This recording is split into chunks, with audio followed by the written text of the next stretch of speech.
हाँ करो। दिख रहा है ना? हम्म। एशिया का मैप पूरा दिख रहा होगा। तो इसमें 8 कंट्रीज हैं ईस्ट एशिया 11 में। कंट्री है ना? नहीं, 8 है। अच्छा ये ही देखो, है। मंगोलिया। हम्म। मंगोलिया का कैपिटल उलान बतार। फिर हाँ। चाइना। इसका हाँ। कैपिटल कहाँ गया? अभी बीजिंग ऊपर। बीजिंग है, हाँ ऊपर ये ऊपर। रहा। हाँ ये रहा हाँ। बीजिंग। हम्म। फिर north Korea, south Korea. North Korea का कैपिटल प्योंगयैंग। साउथ हम्म। कोरिया का सोल। सियोल। जापान का टोक्यो। कहाँ है हाँ टोक्यो? कहाँ ताइवान है? का ताइपे। ताइवान का ताइपी है। हम्म। मकाऊ का तो मकाऊ ही है। बट ये हम्म। ताइवान और मकाऊ को बोला जाता है कि एडमिनिस्ट्रेटिव यूनिट है चाइना की। मतलब इसका जितना भी डिफेंस कम्युनिकेशन है वो चाइना के कंट्रोल में है, बाकी इनका इंटरनल मैटर्स ये दोनों अपना देख ले। तो इन हम्म। शॉर्ट 6 कंट्रीज ही माना जाएगा जो हम्म। इंडिपेंडेंट है। हम्म। हांगकांग भी है ना? हांगकांग। सॉरी, ताइवान, मकाओ और हांगकांग। कहाँ गया वही। हांगकांग? वही तो मकाओ के पास ही तो है। अरे हाँ, चाइना ये के रहा। पास जो लिखा हुआ है, हाँ हांगकांग। अच्छा सॉरी, मकाऊ को तो पूरा चाइना हड़प ही चुका है। हाँ। ये हांगकांग और ताइवान एडमिनिस्ट्रेटिव यूनिट है। उसका बेस्ट मकाऊ तो सेनेटर पूरा जा ही चुका भी। है। हाँ इधर भी हड़प ले, जैसे कि अरुणाचल। हाँ वही तो। तिब्बत तो बहुत पहले हड़प चुका है, वहां के जो दलाई लामा थे भाग के इंडिया के हिमाचल प्रदेश में बैठे हैं। हम्म। हाँ, लहासा से भागे थे वो। और आए थे हम्म। इधर हिमाचल प्रदेश के, कहाँ पे, धर्मशाला में। हम्म। हम्म। और ये ना एक और न्यूज कि नॉर्थ कोरिया और साउथ कोरिया के बीच में जो इनका हाँ बॉर्डर 38 डिग्री डीमार्केट। हाँ, पेनिनसुला। 38 ये। Degree parallel. हाँ पैरेलल। पहले हम्म। तो वो कुछ और थी ना, लड़ाई जब हुआ था तो पेनिनसुला थी पूरा वो। एक ही था। हाँ, कोरियन पेनिनसुला है ये। फिर हम्म। 50s में कब ये तो डिवाइड हो गया था, लड़के अलग हो गए थे दोनों। हम्म। तब से ये 38 पैरेलल वाला चल रहा है। हम्म। फिर ये मंगोलिया जो है ये इनमें से लैंडलॉक है। इकलौता हम्म। ऐसा ईस्ट एशिया में देश है जो लैंडलॉक है। तो वो है हम्म। मंगोलिया। हम्म। और मैंने और भी इंफॉर्मेशन लिखा था। टोटल ईस्ट एशिया में 1.7 बिलियन लोग रहते हैं। हम्म। मतलब पूरे पॉपुलर ग्लोब का 20.5% ईस्ट एशिया में ही है। और मंगोलिया का सबसे कम पॉपुलेशन है और सबसे ज्यादा पॉपुलेशन तो सब जानते हैं। चाइना। हाँ, चाइना का एक शहर है। क्या हम्म। नाम है, बड़ा खतरनाक नाम है, ज्ञानजो। ढूंढो उसको। हाँ ये रहा। ये हम्म। दिख रहा है ना, एकदम कोस्ट हम्म। पे है। हम्म। इसको बोला जाता है कि ये 2200 साल पुराना है, जहाँ उसी टाइम से मैरीटाइम सिल्क रोड यहाँ पे चल रहा है। ये मेजर पोर्ट है चाइना का, काफी फेमस। मतलब ओके। यहीं से इसके मेजर जो ट्रेड्स होते हैं यहीं से चलते हैं, इसी अच्छा। गुआंगझो से। ईस्ट चाइना सी से होकर ना? हम्म। अच्छा। ये जो ईस्ट चाइना सी है ना, ये थोड़ा डिस्प्यूटेड है। मतलब इधर, हम्म। नहीं ये नहीं, सॉरी, ये साउथ चाइना सी थोड़ा डिस्प्यूटेड है। क्योंकि यहाँ पे हम्म। ये फिलीपींस बोलता है ये मेरा नदी, मेरा समुंदर है। चाइना बोलता है मेरा है। मलेशिया भी हम्म। बोलता है नहीं मेरा है। तो हम्म। इन लोग का डिस्प्यूटेड एरिया है ये। हम्म। अब अगर इसके कैपिटल्स को अब करते हैं किससे, वेस्ट टू ईस्ट जाते हैं तो। मंगोलिया का उलान बतौर है। हाँ, फिर यहाँ पे बीजिंग हो गया। बीजिंग है। फिर फिर ये नॉर्थ कोरिया प्योंगयांग। का प्योंगयांग है। उसके फिर बाद सोल। साउथ कोरिया का सियोल। और उसके बाद और जापान का आता है टोक्यो। टोक्यो। अरे ये भी तो है, ये देखो ये नहीं आएगा। वो नहीं आ ताइपी। रहा है, बेस्ट सुई तो साउथ में आ जा रहा है ना, वो बेस्ट टूरिस्ट करना रहता है, पता नहीं आजकल ट्रेंड होगा बेस्ट टूरिस्ट पूछने का, इसीलिए वो लोग। हाँ, हर जगह पूछते हैं, इसलिए तो मैं भी रट के बैठी रहती हूँ। हम्म। और फिर हाँ, ये तो वेस्ट टू ईस्ट हो गया। अब नॉर्थ टू साउथ जाएंगे तो सबसे ऊपर तो हम्म। वापस यही आता है, उलान बतार। हम्म। फिर बीजिंग आता है। हम्म। फिर प्योंगन ऊपर है, सोल नीचे, नहीं प्योंग, नहीं नहीं नहीं, ये है ऊपर। टोक्यो यहाँ है। हम्म। तो बीजिंग से भी नीचे है यार, उलान बतर और वही कह रहे हैं टोक्यो ना, वो का। अरेंज नहीं होगा साउथ। वेस्ट टू ईस्ट ही वो अरेंज हो पाते हैं। हाँ, ये तो जापान का ये एक बार आया था, होकाइडो। ये एक इसका हम्म। लैंड है। फिर होन्शु है, हम्म। शिकोकू है और क्यूशु है। ये नॉर्थ टू हम्म। साउथ कर दो। और ओके। टोक्यो किस पे है, किस वाले आइलैंड पे है, तो होन्शु आइलैंड पे टोक्यो है। अच्छा। हम्म। अरे एक और ये पढ़ा जापान था मैं। पूरा आइसलैंड है ना? जापान और ताइवान ये सब तो पूरा आइसलैंड है। हाँ हाँ, ये तो आइलैंड कंट्रीज है। हम्म। चाइना लैंडलॉक्ड पूरी तरह नहीं है, बट मंगोलिया पूरी तरह लैंडलॉक्ड है ना? हाँ हाँ, ये जो कोरिया है कौन कौन सी कंट्री को टच कर रहा है? रसिया को भी ये टच कर देखो। रहा हाँ, नॉर्थ कोरिया रशिया करता है, चाइना है? करता है, और साउथ कोरिया को करता है। हाँ। तो नॉर्थ कोरिया के 3 कंट्रीज लाइन में है। हम्म। और चाइना को ऑलमोस्ट 14 कंट्रीज बॉर्डर करते हैं। क्योंकि अच्छा। यहाँ से शुरू करो नॉर्थ कोरिया से, फिर हम्म। रशिया, फिर यहाँ आ जाओगे कजाकिस्तान, हम्म। किर्गिस्तान, तजिकिस्तान, फिर हम्म। अफगानिस्तान का भी छोटा सा बॉर्डर आता है यहाँ पे, हम्म। पाकिस्तान भी है, इंडिया भी है, हम्म। नेपाल है, भूटान है, इधर नीचे हम्म। और आ जाओ, फिर यहाँ पे म्यांमार है, हम्म। वियतनाम है, थाईलैंड नहीं, थाईलैंड नहीं करता है, ये याद रखना। सिर्फ हम्म। थाईलैंड नहीं करता, बाकी ये सारी साउथ ईस्ट कंट्री करती, साउथ ईस्ट वाली ये सारी करेंगे थाईलैंड को छोड़ के। ओके। टोटल 14 है। हाँ, हम्म। थाईलैंड याद रखना, क्योंकि म्यांमार और ये कौन सा देश है, लाओस है शायद, हाँ यही कवर कर दे रहा है, थाईलैंड से बॉर्डर टच नहीं हो रहा, हम्म। कंबोडिया से भी नहीं हो रहा है। हाँ, इन दो से नहीं होता है चाइना का। ये साउथ ओके। ईस्ट जो मेनलैंड है, थाईलैंड और कंबोडिया से चाइना टच नहीं होता, बाकी इन तीनों से होता है, वियतनाम हम्म। है, म्यांमार है, और लाओस है। हम्म। चाइना इकोनॉमिकली ज्यादा इम्पोर्टेंट है ना? उसके कुछ सिटी भी इम्पोर्टेंट है और उसके कुछ रिवर्स हाँ, भी इम्पोर्टेंट है। जैसे यांगसे हम्म। सबसे हम्म। फेमस रिवर है उसका, हम्म। इसके बिना इसका कुछ काम ही नहीं चलता। लाइफ लाइन मानी जाती है कि येलो रिवर है, जिसके कलर येलो होने के कारण उसे येलो रिवर कहते हैं। हाँ, और ये एक ये और है लो। जो अ,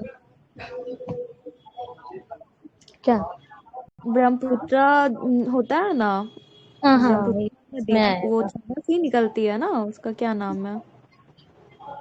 हाँ, चाइना से उसका नाम शुरू होता है, नाम है उसका कुछ और, चाइना में कुछ तो नाम वही था यार, मैं सांगपो नाम भूल गई। एंड समथिंग ही है। सांगपो, हाँ सांगपो हाँ। है, इंडिया में घुसते ही अरुणाचल प्रदेश में ब्रह्मपुत्र हो जाती है। ब्रह्मपुत्र हो जाती है वो। हम्म। दैट्स नॉट और ब्रह्मपुत्र, पहले दिबांग और दिहांग होता है वहां पे। या अच्छा अच्छा, ब्रह्मपुत्र मैंने सुना था ब्रह्मपुत्र है। वो सही बोल रहा है, वो दो नदियां मिलती हैं, अच्छा। फिर जाकर वो ब्रह्मपुत्र का फॉर्मेशन करता है, यही बोलना चाह रहे हैं ना? हम्म। एक दिबांग है, एक दिहांग है, एंड देन अच्छा, इट्स बिकम हाँ। Brahmaputra. Sorry but and when Ankit अपना ब्रह्मपुत्र, तुम साउंड बढ़ाओगे क्योंकि बहुत स्लो आ रहा है। मेरा इतना ही साउंड है, मेरा तबीयत ठीक अच्छा। नहीं है 3 4 दिन से, so I can't speak louder. Okay. Okay. तो इंडिया में भी आएंगे तो स्पेसिफिकली पढ़ सकते हैं, बट अच्छा है कि यहीं पे बता दिया गया है अच्छा। ना? हाँ, ये हम्म। और When ये कुछ Brahmaputra डेजर्ट देख ले। enters into Bangladesh, it is called as Padma. जी। अच्छा।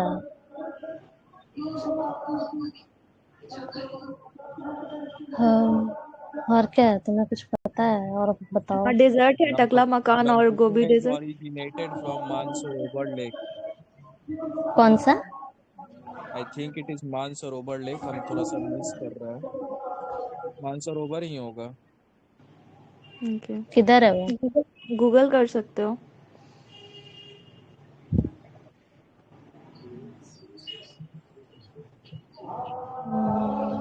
अच्छा, शान पढ़ लें, कितने शान है हम्म।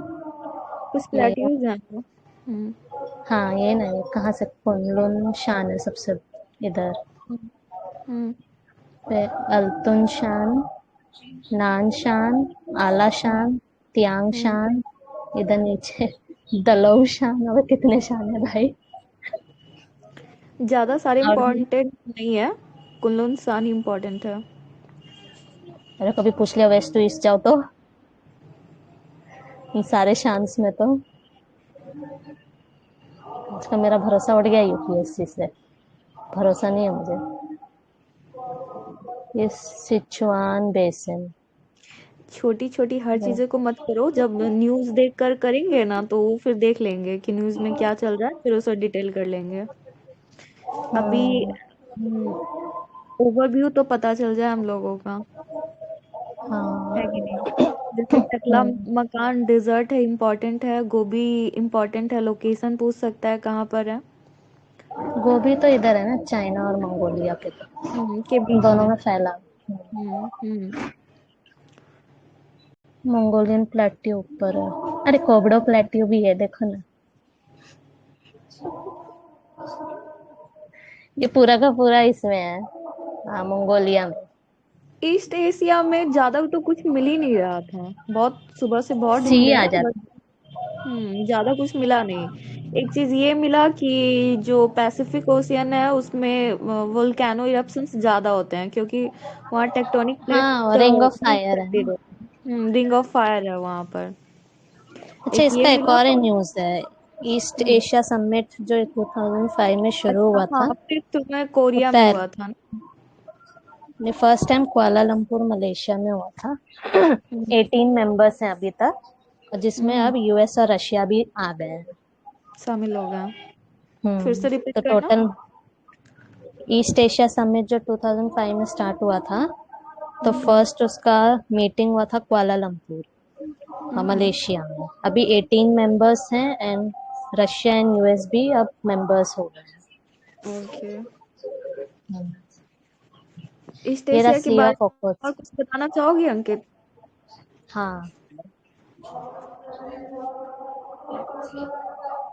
हेलो। हाँ सुन रहे हैं, बोलो ना। थोड़ा ईस्ट इन्फॉर्मेशन दे एशिया दो। के इस चीज का। ईस्ट ईस्ट एशिया के एशिया के। बारे में मतलब पढ़कर आए हो या पहले से जानते थे तो बोलो। हमको क्या पता रहेगा। अभी तो इम्पोर्टेंट एशिया से ज्यादा इम्पोर्टेंट यूरोप हुआ हुआ है, प्राइमरली यूक्रेन और रसिया से रिलेटेड। तो हम लोग गलत चीज का भी डिस्कशन ही कर रहे हैं। बात हम वो लोग नहीं है वहां कि नहीं न्यूज नहीं में जा क्या रहे। चल रहा है, बात ये है ना कि ज्योग्राफिकली थोड़ा बहुत तो सारा कुछ जाना पड़ेगा ना, न्यूज में रहे या ना रहे। ज्योग्राफिकली ही सब चीज नहीं होता है। तुम्हें देखना चाहिए कि ज्योग्राफी जो है वो जियो पॉलिटिक्स को डिटरमाइन करता है। एक्चुअली अभी हम ये नेविगेट नहीं कर पा रहे हैं। अगर तुम मैप से नेविगेट कर सकती हो तो हम जैसे जैसे बोलेंगे वैसे वैसे तुम उस पे नेविगेट करना।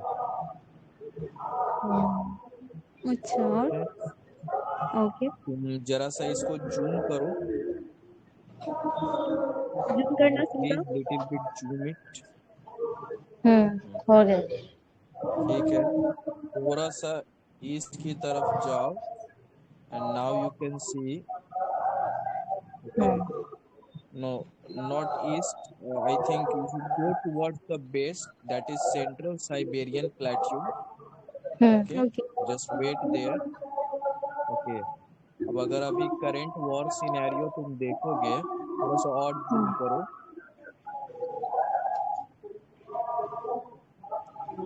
Okay, यही तो this है, is the best West Siberian है ना? Siberian plain. Okay, ठीक है ना। यहाँ का जो वेजिटेशन है टुंड्रा वेजिटेशन है। अच्छा, टुंड्रा यहाँ पे। वेजिटेशन के कारण ये एरिया बहुत ज्यादा फेवरेबल है। जो अभी अगर वॉर छिड़ रहा है यूरोप में, यूरोपियन कंट्रीज के बीच में, तो this hmm area will be mostly engaged as a war front between the different European countries. ठीक है ना। ओके। खास करके तुम्हारा जो रशिया और यूक्रेन का जो लड़ाई चल रहा है उसमें साइबेरियन प्लेटूज और साइबेरियन प्लेन्स का बहुत ज्यादा इंपॉर्टेंट रोल प्ले हो जाएगा। ठीक है ना, ओके। क्योंकि इस एरिया में रसिया ही डोमिनेट करेगा because of the cold climatic condition prevailing over the area. Understood. अब नीचे आ जाओ थोड़ा सा, और नीचे आओ। बस बस रुक जाओ। Now you can see there is a very important topic, यहाँ पे बहुत ज्यादा इंपॉर्टेंट है। और जूम करो। हाँ। नीचे नीचे आओ, और नीचे आओ। बस रुक जाओ। थोड़ा सा ऊपर करो, रुक जाओ वहीं पे।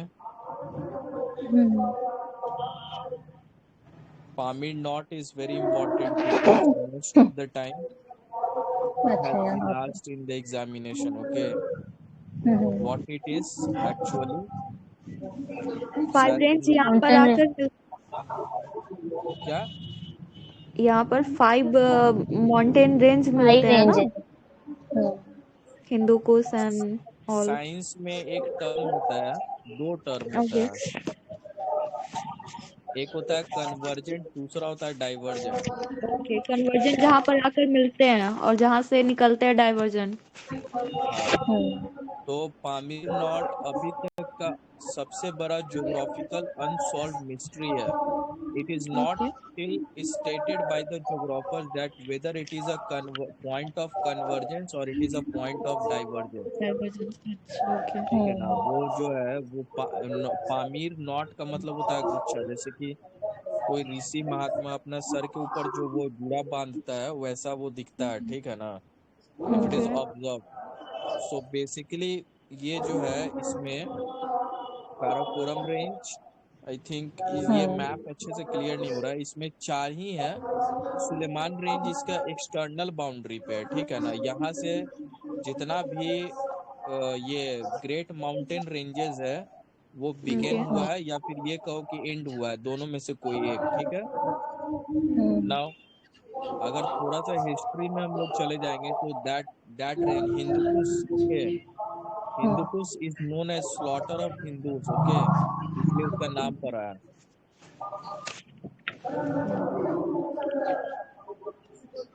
पता है ना। अभी पता चला। हाँ, हिंदुकुश नहीं, का बट मतलब मैंने होता है पहले सुनी थी। पहले कभी नहीं पढ़े थे क्या? नहीं सुनी थी जो ये हिमालय के बारे में ज्योग्राफी, नेशनल ज्योग्राफी पे दिखाता रहता है ना, हम्म, तब सुनी थी। हिमालय का फॉर्मेशन पता है ना? नहीं। अरे यार, वहाँ पहले वो सी हुआ करती थी ना। अच्छा, सी वो से पहले की कहानी है। यूरेशियन। ये सी से कॉन्टिनेंटल पहले का ड्रिफ्ट क्या मतलब? थ्योरी, कॉन्टिनेंटल ड्रिफ्ट थ्योरी पढ़ लेना, उसमें तब समझ में आ जाए कि हिमालय का फॉर्मेशन कैसे हुआ है। अच्छा, वो आता नहीं, है। अगरबत्ती नहीं। ठीक है ना, और 33 सी हिमालय बाद तो में अभी भी फॉर्म्ड डेवलप हो हुआ। रहा है ना। क्या? हिमालय तो अभी भी फॉर्म्ड हो रहा है ना, अभी भी तो हाँ, क्रैक्स बन ही रहा इट्स है। A Himalaya is a great, it's a type of great geosyncline. Geosyncline पता है ना, एक काइंड ऑफ डिप्रेशन क्रिएट हुआ है, ठीक है ना, फोल्ड्स डेवलप हुआ है, that's why Himalayans are called fold mountains, hmm young fold mountains. Examples और भी है वर्ल्ड में फोल्ड माउंटेन्स का। ऊपर करो, ऊपर करो, Alps mountain range find out करो। वो तो यूरोप में है। हाँ, एल्प्स ये माउंटेन अल्टाई रेंज, माउंटेन्स है। नहीं, अल्टाई माउंटेन्स एल्प्स में, पता है मुझे, यूरोप में है। यूरोप का खोलना पड़ेगा मैप। ठीक है ना, एल्प्स है, रॉकीज एंड एंडीज माउंटेन है अमेरिका में, ठीक ओके है ना। हाँ। Alps mountain are also example of fold mountains, which is whose formation is similar to Himalaya, लेकिन एल्प्स माउंटेन का हाइट शॉर्ट है क्योंकि वो बहुत पहले के हिमालयाज मतलब माउंटेन्स हैं, much before then the formation of Himalayas उनका फॉर्मेशन हुआ था, तो वहाँ ओके डिपोजिशन से ज्यादा उनका इरोजन हुआ है, इसलिए उनका हाइट छोटा पड़ गया है। हिमालयाज का हाइट बहुत ज्यादा है क्योंकि अभी वो फॉर्मेशन में, कंप्रेशन अभी तक चल रहा है, तो शायद 2 इसलिए ये centimetre I think per year grow कर पर रहा है ना ईयर, हाँ, हिमालय। 2.5 सेंटीमीटर है, ओके रफली 2.4 ही लिया गया है ज्योग्राफर्स के द्वारा, हम लोग 2.5 या 2 ही लेके चलते हैं। तो ये हो रहा है लगातार, वो ऊपर उठते जा रहा है, और अभी तक इसका ये इरोजन स्टार्ट नहीं हुआ। अगर इरोजन स्टार्ट होगा तो एक बार जूम करो,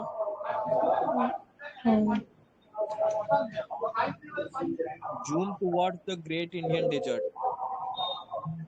अगर एक बार अगर हिमालय का इरोजन स्टार्ट हो जाएगा ना, तो ये सारा जो इंडो गैंगेटिक प्लेन और उधर प्लेट्यू ऑफ तिब्बत देख रहे हो वो ग्रेट इंडियन डेजर्ट की तरह हो जाएगा। अच्छा, थोड़ा सा और सही जूम है। कर लो, अरावलीज के पास जूम कर लेना। अरावली इसका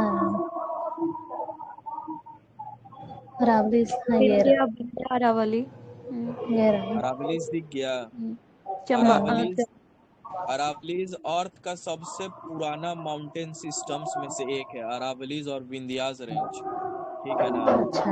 लेकिन धीरे धीरे इन सब चीजों का इरोजन होना स्टार्ट हो गया, मतलब एयर के विंड प्रेशर्स के कारण, रेन वाटर, फॉलिंग वाटर के कारण जो है डेवलप होते चला गया। तो जो ग्रेट इंडियन डेजर्ट जो देख रहे हो, डेजर्टिफिकेशन, वो कुछ और नहीं है, अरावली और विंध्या रेंज का डेब्रिस है, मलबा है, सेडिमेंट्स ही है, कचरा है, ठीक सेडिमेंट। है ना, अच्छा।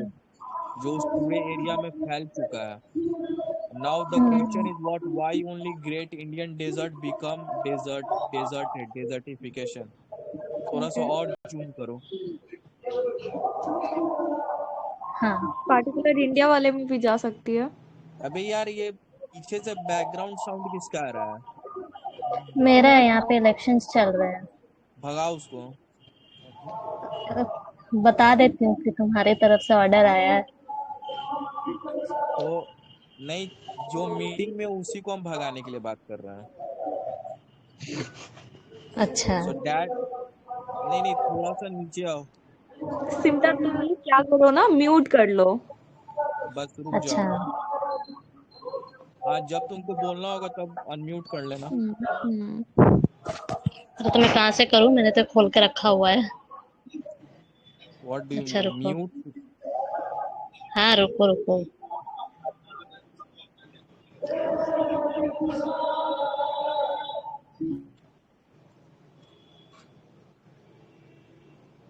ओके, दिस एरिया जो सेंट्रल हाईलैंड है इंडिया का, अरावली, विंध्या और सतपुरा रेंज, ये रेन साइड एरिया हो जाता है। ओके। ब्लॉकेज है यहाँ पे माउंटेन्स का, यहाँ बारिश उतना हो नहीं पाता है, मॉनसूनल विंड्स जो है यहाँ पे टिकते नहीं है। So okay. दैट्स वाई यहाँ पे बारिश हो नहीं पाया, तो सॉइल जो है डेजर्टिफिकेशन होते चला गया, और कुछ सॉइल्स कंप्लीटली एरिड सॉइल्स हो गए और कुछ सॉइल्स सेमी एरिड सॉइल्स बन गए, ठीक है। ओके। तो इसलिए ये ग्रेट इंडियन डेजर्ट इसके कारण डेवलप हुआ। नाउ ग्रेट इंडियन डेजर्ट का दो पार्ट है, थोड़ा सा जूम करो, ग्रेट इंडियन डेजर्ट को थोड़ा सा जूम करना, रुक जाना। कुछ पार्ट जो राजस्थान का है उसे हम लोग थार कहते हैं। थार जो है वो तराई क्षेत्र है, मतलब ढलान वाला क्षेत्र है, ठीक है ना। You know that is the what you can say, that is the sync anticline slope of that area, okay. और जो ओके। उधर anti what side do you वाला मीन जो बाय एरिया होता एंटी है, क्लाइन? मतलब ढलान वाला समझो ना, ढलान का क्षेत्र जिधर ढलता है, ओके। ठीक है, ओके। ढुलकाव होता है, वो थार कहलाया। और जिधर ओके। चढ़ाई है, ठीक है ना, मतलब हम्म। जो कंपैरेटिवली हाई है, वो हम्म। ढाड कहलाता है, Dhad, DHAD, Dhad. That okay. Dhad area is called as the part which is belonging to the Pakistan. वो ढाड वाला एरिया जो है ना, वो पाकिस्तान में चला गया। उसका एक अच्छा। फेमस जगह है अमरकोट, सर्च कर लेना, ठीक है, पाकिस्तान में है, ठीक नोट है। करना पड़ेगा इसमें। Okay. Amarkot and Bikaner, Bikaner belongs to India, that is the Thar part.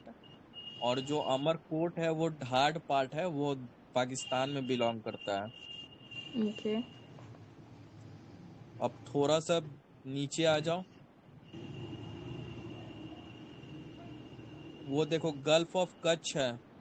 Hmm. Gulf क्या होता है, जब अगर थ्री साइड्स लैंड होता है और एक साइड वाटर होता है तो उसे गल्फ कहते हैं। ऐसा ऐसा गल्फ पूरे वर्ल्ड ज्योग्राफी में बहुत सारा है, वो सारा याद कर लेना, बहुत क्वेश्चन आता है, ठीक है ना। ओके। जैसे गल्फ ऑफ कच्छ इंडिया का है, उसी हम्म। तरीके से, उसी तरीके से खम्बर। Hmm. Gulf of Khambhat Mannar. होगा, ठीक है ना। मन्नार। गल्फ ऑफ मन्नार है यहाँ पे, वैसा हम्म। वैसा सर्च करो, बहुत सारा मिल जाएगा। ओके। ठीक है। अब देखो वहां पे केप कोमोरिन लिखा हुआ है ना, that is the pointed part of the peninsula. Peninsula क्या होता है? एक ऐसा लैंड मास जो 3 तरफ से वाटर से मिला हुआ वाटर है, से। ठीक है ना।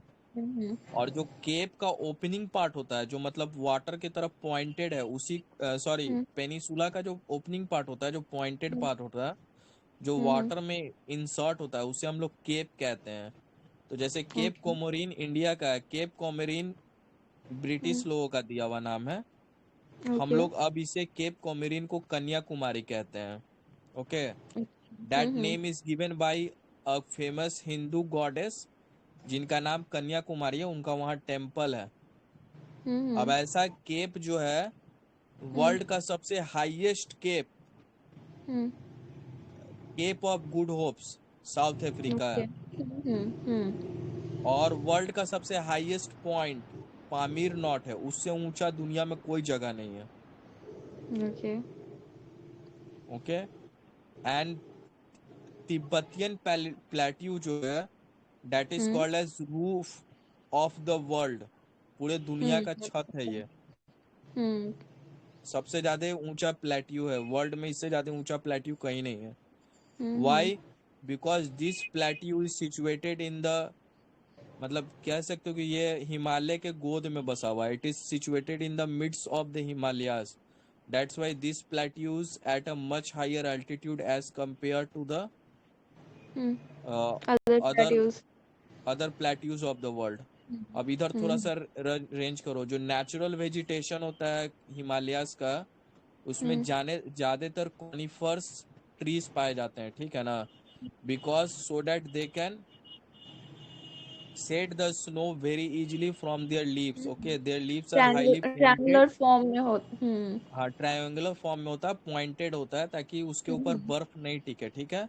दे are hmm mostly coniferous and cycads. Mostly hmm they are called as gymnosperm hmm plants because their seeds are naked and they cannot bear the fruit। और हम्म सबसे ज्यादा इम्पोर्टेंट बात इसमें क्या है? हिमालय में ना जो ढलान वाला क्षेत्र होता है, उसमें हम्म बहुत ही रिच वेजिटेशन, मतलब रिच फॉरेस्ट पाया जाता है।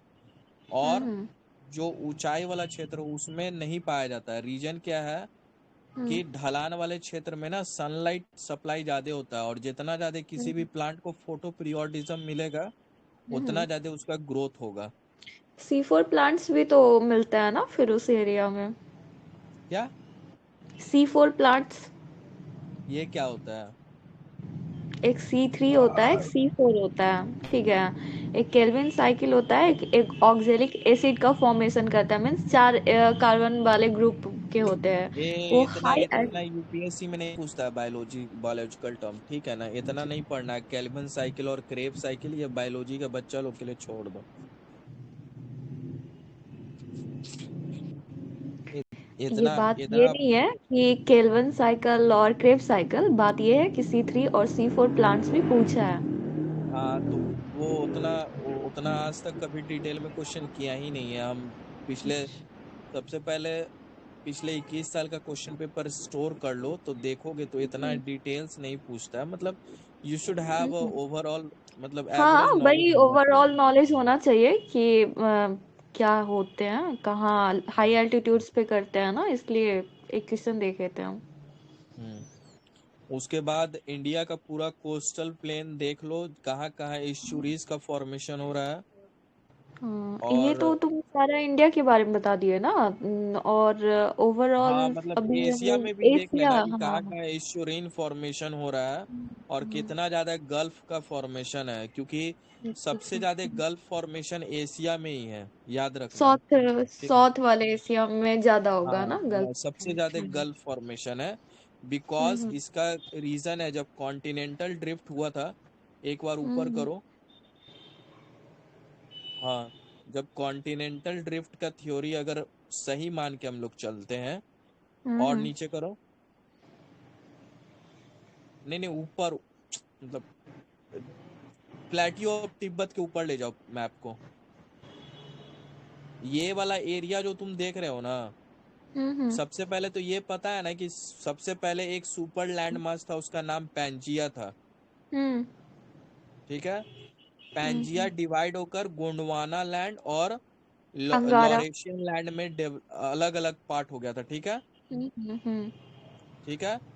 ओके। तो लॉरेशियन को हम लोग अंगारा लैंड भी कहते हैं। ठीक है ना, तो ये जो हम्म गोंडवाना लैंड है ना, और नीचे जो इंडियन प्लेट्यू देख रहे हो, सॉरी हम्म इंडियन पेनिसुला देख रहे हो, ये अंगारा हम्म लैंड का पार्ट था। तो ये दोनों आपस में जब टकराया, कॉम्प्रेस हुआ, ग्रेट थ्रस्ट डेवलप हुआ।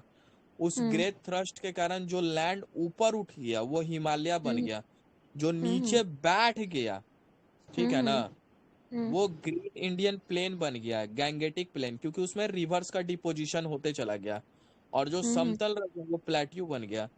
चूंकि ये फोर्स यूनिफॉर्म नहीं लगा था, अलग हम्म अलग तरीके से लगा था, तो ये एशिया का जो फॉर्मेशन है ये कॉन्टिनेंटल ड्रिफ्ट से ही है। ठीक है ना, ओके। गोंडवाना और ये अंगारा लैंड का। तो इसके तो कारण अभी। ना एशियन एशियन लैंड में जो है वो हम्म कोनिकल लैंड फॉर्मेशन बहुत हो गया। इसलिए हम्म तुम अगर पूरे वर्ल्ड का एटलस अगर अच्छे से देखोगे, तो हम्म एशिया वाले में ना गल्फ और ये टिप्स पेनिनसुला एंड ईस्चुरी बे। बहुत ज्यादा फॉर्म्ड है। हम्म हम्म समझे ना, लेक्स हो गया, ठीक है ना, बहुत ज्यादा फॉर्म है एशिया में ही सिर्फ। ठीक है, लेकिन हम्म फिर यूरोप क्या है, यूरोप पूरा एक लैंड ही रह गया था। ठीक है ना, तो हम्म उसमें कुछ उतना ज्यादा हम लोग को ये नहीं दिखता है। फिर most of the tectonic plates जो है, हम्म अच्छा, मुझे ये पूछना था कि बे का मतलब क्या होता है exactly? Bay is a land, sorry land कह रहे हैं, a body of water which is surrounded by land from three side. जैसे देखो तुम यहाँ पे तुम्हारा ईस्टर्न कोस्ट हो गया इंडिया का, और ये तुम्हारा म्यांमार हो गया, ठीक है ना, और बीच का जो है ना बे ऑफ बंगाल हो गया। तो ये तुम्हारा तीन तरह से ये लैंड से जुड़ा हुआ है, और बीच में ही पानी है, इसलिए इसे हम लोग बे कहते हैं। ठीक है ना, सिर्फ बे ऑफ बंगाल दुनिया का अकेला बे नहीं है, ऐसा ऐसा बहुत बे है। हाँ गल्फ हाँ ऑफ बे दोनों तो सेम ही होते हैं ना, 3 side land and 1 side gulf water. Gulf छोटा साइज हो गया बे का। ओके। अच्छा। जैसे जॉर्ज और कैनियन जानती हो ना, कैनियन। गॉर्ज और कैनियन जानती हो, गॉर्ज और कैनियन क्या होता है? हाँ हाँ, गॉर्ज वो जो बेंड करते हैं ना, गॉर्ज का जो गॉर्ज एक फॉर्मेशन होता है वो वाटर जहाँ से फ्लो करना स्टार्ट होता है, आई थिंक। घर में जो नाली निकाला जाता है, नाला निकलता है ना, वो गॉर्ज समझ लो, जो हिमालयन के हिमालयन रिवर सिस्टम में गॉर्ज बनाती हैं। मतलब जब ओके। वो ऊपर से बह कर निकलता है ना, तो पतला रास्ता गली बना देता छोटे है, तो छोटे उसको स्ट्रीम गॉर्ज होते कहते हैं। हैं। और जब वो गॉर्ज का साइज बड़ा हो जाता है ना, तो उसे हम लोग कैनियन कहते हैं। ठीक है, वही अच्छा। चीज होता है गल्फ और बे के बीच का डिफरेंस। गल्फ नैरो हो जाता है, बे बहुत बड़ा साइज का हो जाता है। जैसे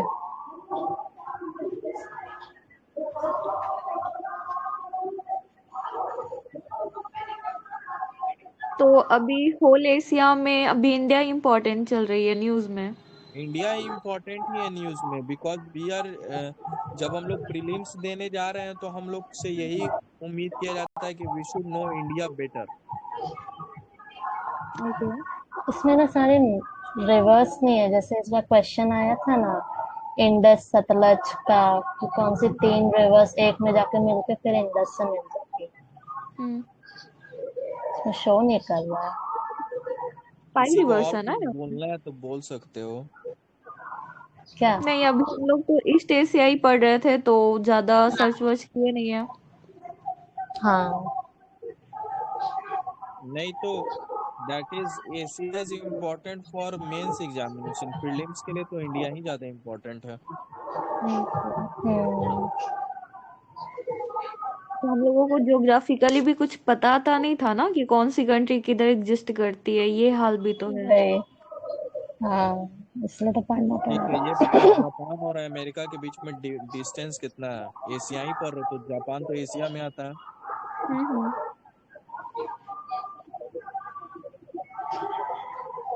ये डिस्टेंस तो नहीं पता। जापान और एशिया के बीच में मिनिमम डिस्टेंस है। Japan and Asia are neighbours of each other, sorry, Japan and America. America, Japan and America are neighbours of each other, एक दूसरे का ओके। पड़ोसी है वो। अच्छा, हम्म। तो हम लोग इतना घूम कर क्यों जाते हैं? हम लोग भी जापान होते हुए अमेरिका जा सकते हैं। अरे जापान और वही। अमेरिका आमने सामने है यार, तुम इसको मिनिमाइज करो। नॉर्थ पोल तो है। चिंता तुम अपना ऑफ कर लेना प्लीज। हम्म। इस इस फिगर को मिनिमाइज करो, इस ये मैप को मिनिमाइज करो। और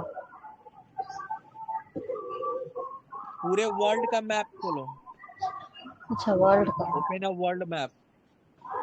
1 मिनट, ढूंढने दो वर्ल्ड मैप का है। इंडिया है तो वर्ल्ड यहाँ वर्ल्ड का क्या पेज नंबर क्या पॉलिटिकल है? 104।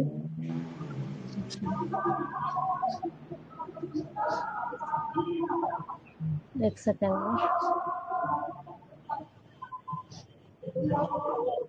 तो टेढ़ा हो गया। और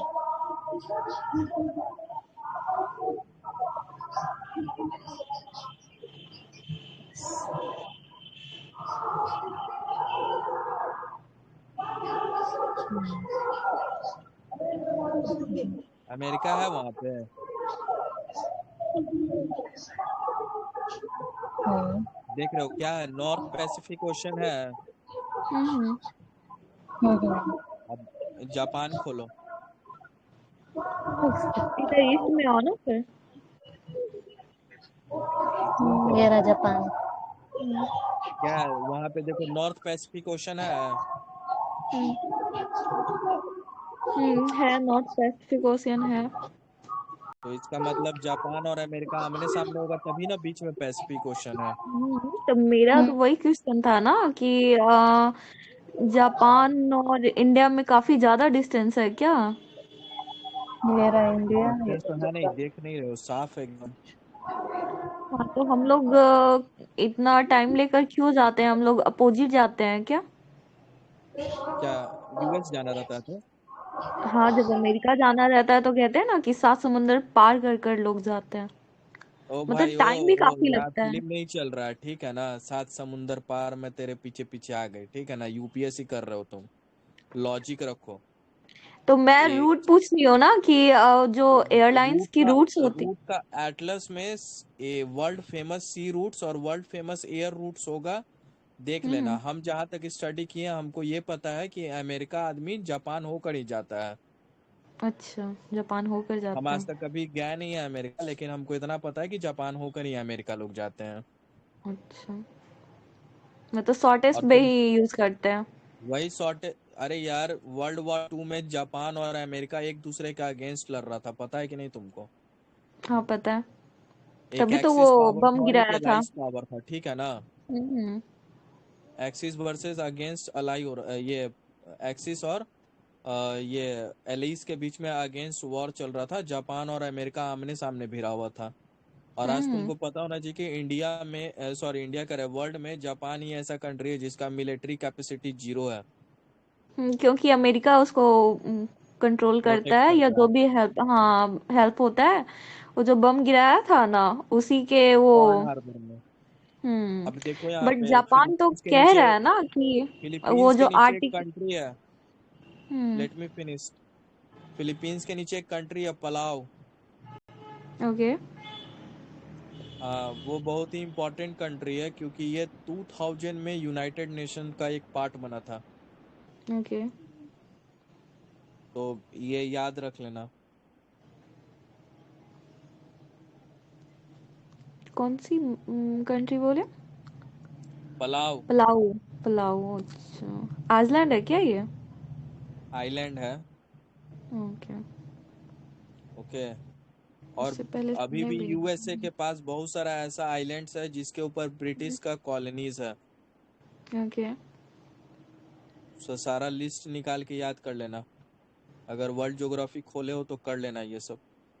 है तो सेंड कर दो ग्रुप में अब उतना मेरे पास पीडीएफ। सब भी नहीं है, I am busy in taking examinations in school. अभी मुझे बहुत सारा काम फिनिश करना है बैठकर। तुम खोज कर देख लेना।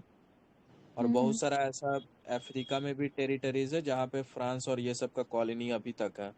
ब्रिटेन का कॉलोनी है, अभी अमेरिका में भी कॉलोनी है, ऐसा तो देख लेना, ठीक है।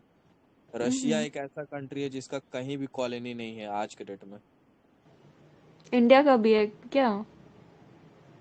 नहीं, इंडिया का कभी कहीं कॉलोनी नहीं रहा है, ओके।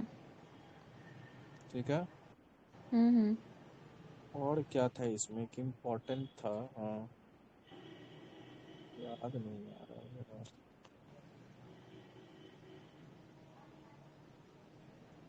हाँ, यहाँ पे हाँ, एशिया में वापिस आते हैं तो मिडिल ईस्ट कंट्रीज का सारा नाम याद कर लेना, हम्म। पता है ना? पता कर लेंगे। आगे बोलो। Why Middle East countries are very important in geopolitics, वो भी याद कर लेना ओके। कि क्यों मिडिल ईस्ट कंट्रीज इतना इम्पोर्टेंस रखता है हम्म। जियो पॉलिटिक्स के लिए, ठीक है। अगर ईस्ट में बात किया जाए तो कोरिया भी इम्पोर्टेंट कंट्री है ना? हाँ, कोरिया का पूरा किसी स्टडी ही पढ़ लेना, क्योंकि कोरिया एक समय हम्म। रसिया और अमेरिका दोनों का इंटरेस्ट हुआ करता था। North Korea and south Korea जो है, हम्म। दोनों एक समय एक रसिया का कॉलोनी था और एक अमेरिका का कॉलोनी था। ओके। हम्म। और वियतनाम भी पढ़ लेना, क्लास 10 में चैप्टर है इंडो चाइना। ओके। वियतनाम ही आज तक के डेट में ऐसा कंट्री है जो अमेरिका को वॉर में हराया है। अच्छा। ओके। हम्म। जूम कर तो देखो तो वियतनाम कहाँ पर है, can you find it out? Vietnam, Cambodia, इसमें लाओस। होगा ना? जूम करो। यही तो कंबोडिया के पास है, वियतनाम। साउथ चाइना वो सी में। तीनों तीनों पहले एक कंट्री था, वियतनाम, कंबोडिया और लाओस एक था, जिसको हम लोग इंडो चाइना कहते थे, ओके। ठीक है ना। बाद हम्म। में वो आगे अलग अलग हो गया, that's a different thing, but Cambodia, Vietnam and Laos were unified one country, ठीक है ना। हम्म। लेकिन वी मस्ट नो डैट कि ब्रिटिशर्स कहीं से भी निकलते हैं तो लड़वा के निकलते हैं। तो हम्म। वो ये सब में लड़वा के ही निकला था ब्रिटिशर्स, वहां से कंबोडिया और ये लाओस और वियतनाम में। After hmm. That US intern into the war, और वहां पे अमेरिका का बहुत ज्यादा हार हुआ था। Now you hmm. Will ask that why US interfered in the war. थोड़ा सा Yeah. राइट की तरफ लिंक करो, हम्म। थोड़ा सा बस जूम करो। Now you hmm. Can see that Vietnam is a country which is belonging to Pacific Ocean. Hmm. और पैसिफिक ओशन में जानवे करते हो कि अमेरिका का इन्वॉल्वमेंट रहता है। हम्म। तो अमेरिका के दम जस्ट सामने ही समझ लो कि वियतनाम है। So that's why America USA was involve. अब देखो यहाँ पे एक और जूम करो, थोड़ा सा जूम करो, फिलीपींस के पास। हाँ, देखो नॉर्थ मैरियाना आइलैंड यूएसए लिखा हुआ है, हम्म। गुआम यूएसए लिखा हुआ है। ऐसा ऐसा जितना भी आइलैंड के ऊपर यूएसए और यूके लिखा हुआ रहेगा, समझ लेना कि कॉलोनी है। वो आइलैंड अभी तक उस कंट्री का कॉलोनी है। कॉलोनी है। ओके। ये तो एक्चुअली फाइन करना कॉलोनी नहीं पड़ेगा। कह सकते हो तुम, वो कंट्री अपने डोम आप को उसके हवाले किया हुआ है कि आप ही हमको चलाइए जो ज्यादा डोमिनियन पसंद। और कह सकते हैं क्या? डोमिनियन स्टेटस है। हाँ। एक्चुअली जो कंट्री कॉलोनी बनता है वो डोमिनियन स्टेटस में ही रहता है। हम्म। वो ट्रेड के लिए ना सिर्फ? हाँ, एक टाइम तो इंडिया भी हुआ था ना? India was a colony of Britishers, dominion status में ही था इंडिया। हम्म।